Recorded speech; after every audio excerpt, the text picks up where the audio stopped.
Hey folks, welcome back to Dig Drive DIY. Today is a continuation. We started this project a week or so ago.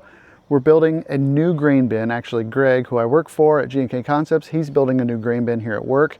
And in a previous video, I dug out all the footers and we hauled in 6 loads of stone and tried to build up the pad that'll go underneath the concrete of his grain bin. Well, today we're back and we're gonna pour some concrete. Hopefully we get a top on this thing.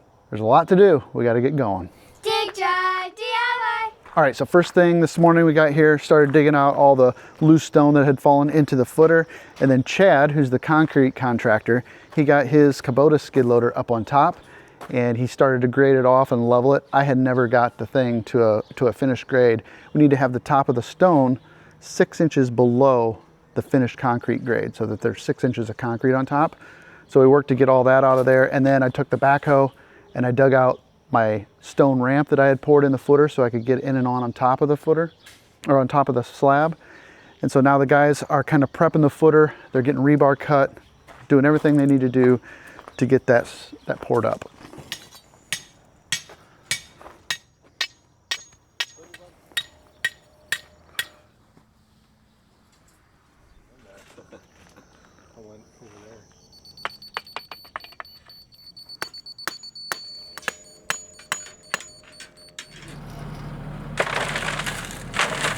Getting rid of some of the extra stone we had there.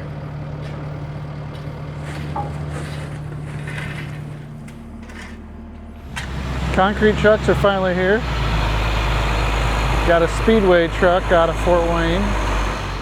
So 15 yards of concrete to do this footer. They'll pour the footer will be full about to the top of the dirt. So the concrete will be to this right here. We set the grade with a laser. That's where they'll put the top of this footer, and then their forms will set on top of this concrete, 2'8".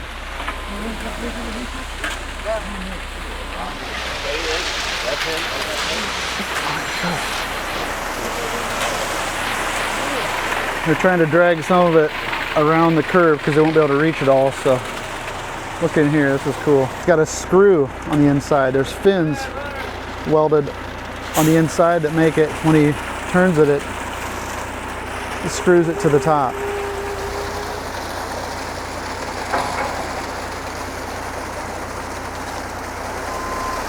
They have to get inside those barrels to weld them fins in them. You can see the wear on that one. And so we have front discharge concrete trucks because it's so much easier to see what you're doing. Like this driver can see everything he's doing with that chute in front of him. You know, I still see rear discharge concrete mixers around the country, especially down south. I don't know how they do it. I don't know why anyone would want a rear discharge mixer after seeing a front discharge and how it works. Now sometimes the rear discharges just dump into a pumper truck or something that transports the concrete elsewhere, and that would be fine. But man, the visibility on these, and these are built here locally in Fort Wayne. We had Terex, which was advanced mixer. And there's also Phoenix mixers, which are in Leato, and that's all real close to where we live, so it's kind of neat. We were trying to have this done while you were gone, so that you didn't have any stress whatsoever, but... I'm actually not stressed. Are you glad you're back for it? Anything major, I like being around for. Yeah, I thought you were probably relieved that we didn't pour this Friday, or they didn't pour it. I would have had no problem pouring the footer and stuff. I would have liked to be here to see the slab, but it looks very nice. Yeah, hopefully. Neil did a freaking primo job. That's why I could go away and be 100% relaxed knowing it was under control.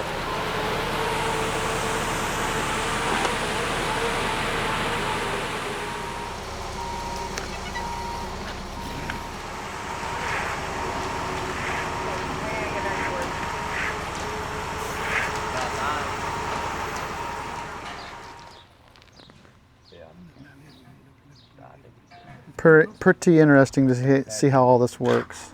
All that rebar that's in the footer. They got this all leveled up around the outside so they can set their forms right on there. So they'll build a circle around the outside and then fill the whole thing up with concrete. We're going to get 2 more loads of stone to try to pack around the outside and occupy some volume.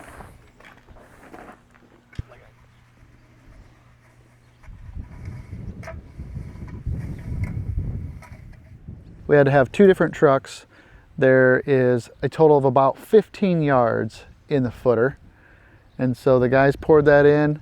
We used the stakes that we had driven in there and set to grade. They used that to guide the depth of their concrete. And then they kind of finished it off with just a metal 2x4 after the concrete was in there. They got that all to grade around the outside or finish that concrete smooth so that they can build their forms. They've got metal forms that will stack right on top of there. So that's the first step of this. The next step will be setting up the forms and then pouring basically the exterior wall and the floor all at once. So that ought to be pretty interesting too. After seeing the way it is now, we've got a little bit more room where we could put some stone in and try to fill some of that void on that interior radius, because that would take a lot of concrete.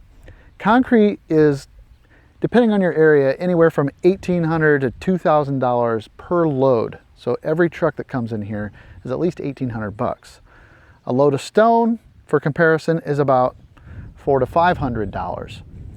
And they occupy basically the same volume. A full load of concrete is about the same volume as a traxel load of stone.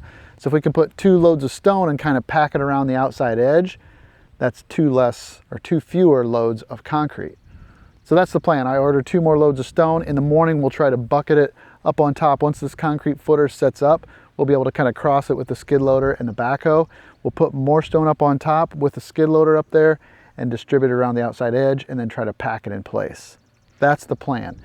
It's only noon and they are done for the day. They're out of here. I'm gonna call it quits too. We'll be back tomorrow morning, dark and early, to resume this thing. I wanna see it all done. Tomorrow is just form day. So we'll catch back up with them now. Well, we are back 4 days into this project. These guys got started early this morning. We brought in a couple more loads of stone last night, and Chad got his skid loader up on top of the pad and added stone all the way around the perimeter, which turned out really nice. And then they used a small plate compactor, decked off the top, and got the entire pad just shaped up and looking super nice. The next thing they wanted to do was go around and mark where they're gonna set the forms on the concrete. They used a tape measure and a level so that they could get perfectly marked up on top of the footer itself. And then the guys started adding another layer of rebar that will be in that exterior wall. So they've got a lot done this morning. It's just now 8 o'clock. The next step will be to start setting the forms around the outside, getting that all shaped up, ready to go, so that they can be ready to pour first thing tomorrow morning. And we're gonna have a pumper truck for that too, I guess. So that'll be cool to watch, but we're gonna check in and see where they're at. I think they probably are gonna be setting forms as I walk up there now.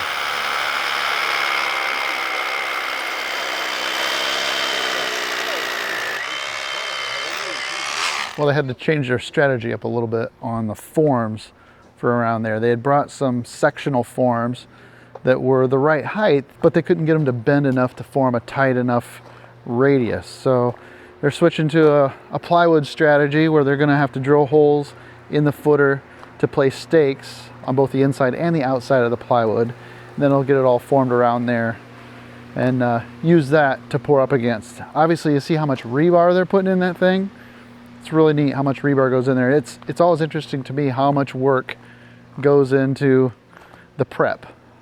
It's the same way for a lot of things. It's all about the prep work. So be interesting to see how it turns out. They're just gonna stay at it, keep working. We'll check back in later. Well, it is nice and early on a Wednesday morning. It's already kind of warm outside, but they're getting started now to try to beat the heat. They thought it would only take an hour and a half to pour the concrete this morning. So it's supposed to be there at 5:30. I'm sure they're already there setting up and getting ready to go. I'm a couple minutes out.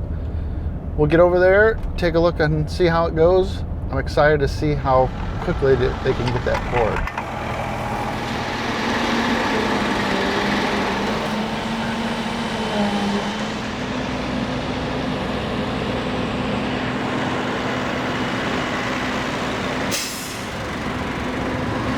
Let's honk the horn when they're going to start pouring.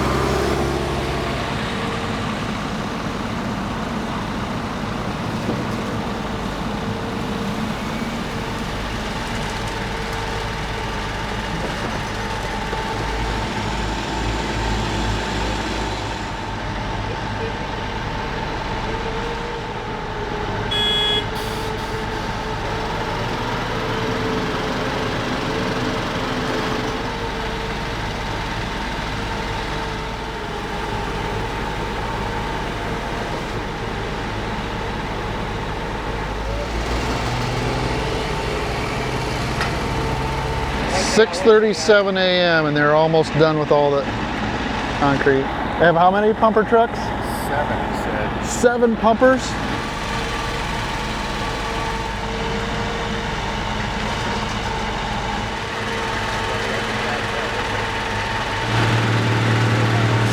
That truck's empty. So that was the last load of concrete that was here. I think they're gonna try to stretch out the pump to see if they can get what they need out of the tube itself. He's probably gonna put the extra in the bucket.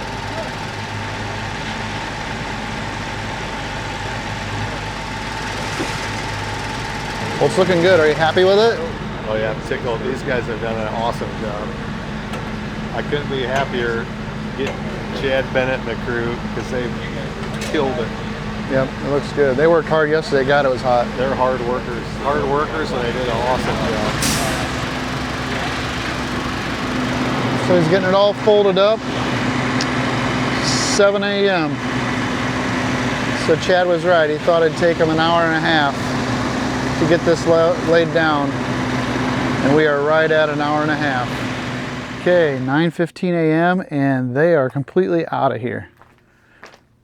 This is looking pretty good. They're calling for a rain tonight, so it'd be nice to see this get set up and be impervious to the rain that might be coming tonight. But those guys know how to get after it.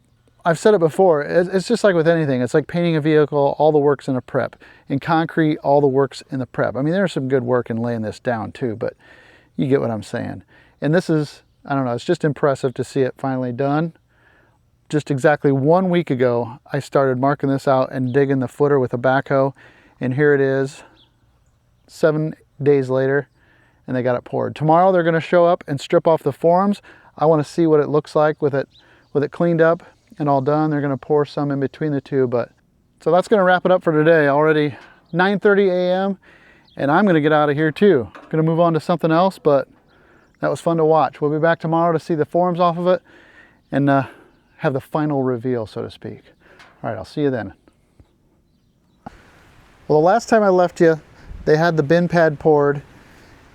They were calling for rain that day, and my goodness, did it ever rain. We got over 3 inches here and at Harlan Park, where we're setting up for Harlan Days currently, right now. But fortunately, the bin pad had set up and cured enough that the rain didn't bother it. It put off an extra day of stripping the forms, but that was no big deal because the end result turned out fantastic. So Chad and his crew at TNC Concrete, they did a great job. They had an idea of doing it one way with the pre-made forms that they had, and once that didn't work out, they were able to pivot and use a workaround and come up with a different way to form it. They used the plywood and drilling holes in the concrete footer and the stakes. It was a great alternative, and I think the result turned out great. So they were actually back today and stripped off all the forms from the concrete, and they also formed up and poured this little patch in between the existing concrete walk area and the bin pad itself. So this is pretty much all dialed in, ready to go. The only thing left to do is a little bit of the landscaping rock around the perimeter of the bin pad itself, and that's really no big deal. The biggest concern was for Greg to get this bin done before harvest time of this year, because essentially this can start helping to pay for itself if he's able to store this year's crop in there. So the guys that are going to wreck the bin, they'll be out in the next couple of weeks, hopefully to get things rolling, and then by this fall, come October, he'll hopefully be putting corn in this thing and putting it to good use. So this was a fun project. I enjoyed getting to be a little part of it. I love watching those guys pour concrete, and it's neat seeing investments in the future of an existing small farm. So that's all I've got for you right now. It's actually the same week as Harlan Days right now, so it's been a busy, busy week. I got a lot of projects in the middle of being completed, and so I got a lot coming up for you. I appreciate you tagging along no matter what the project is, because it's always changing. And well, we'll just keep it interesting that way. So thanks so much for clicking on this video. I hope that you liked it. And if I'm lucky, I'll see you in the next one. Oh, and if you care to join us over on Patreon and look and see what's over there, I'll point you to that too. People say I should mention the Patreon, so I am. All right, thanks so much for watching. We'll see you in the next one, if we're lucky.